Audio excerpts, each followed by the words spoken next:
a prophetic cry against the self-condemned. The Pharisees of old walk again among you draped in titles, clothed in robes, seated high in temples of vanity. They exalt the church above the kingdom, and magnify the tithe while proclaiming the Torah abolished. They have built altars of greed and slaughter souls without mercy, swearing by the fires of Gehenna as though hell were their sanctuary. They have not entered the kingdom, nor do they allow others to enter. They shut the gates of heaven with doctrines forged in pride. They say, Yahweh is afar off. Yet they stand before his people blocking the very path that leads to life.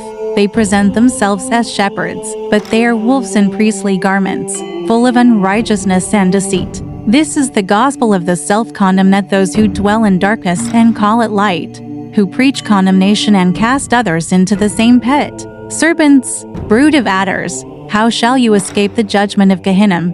Matthew 23:33. Outwardly you appear righteous to men, but inwardly you are filled with hypocrisy and lawlessness. Matthew 23:28. Woe to you, scribes and Pharisees, hypocrites! You tithe the mint, the anise, and the cumin, yet neglect the weightier matters of the Torah: right ruling, compassion, and belief.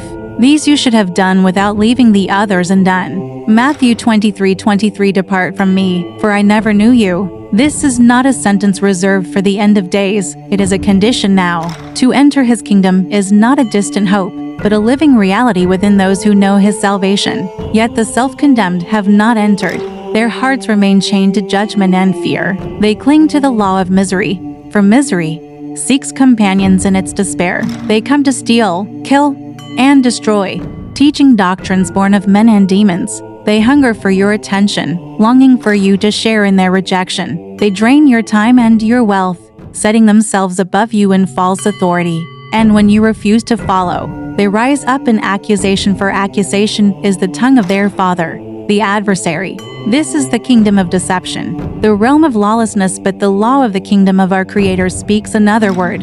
Whatever Yahweh does through one, he shares with all. The least shall be as the greatest, and the greatest as the least. Those who go to battle and those who carry the burdens shall stand together in the same reward. As it is written, but David said, My brothers, do not do so with what Yahweh has given us, who has protected us and delivered into our hand the band that came against us.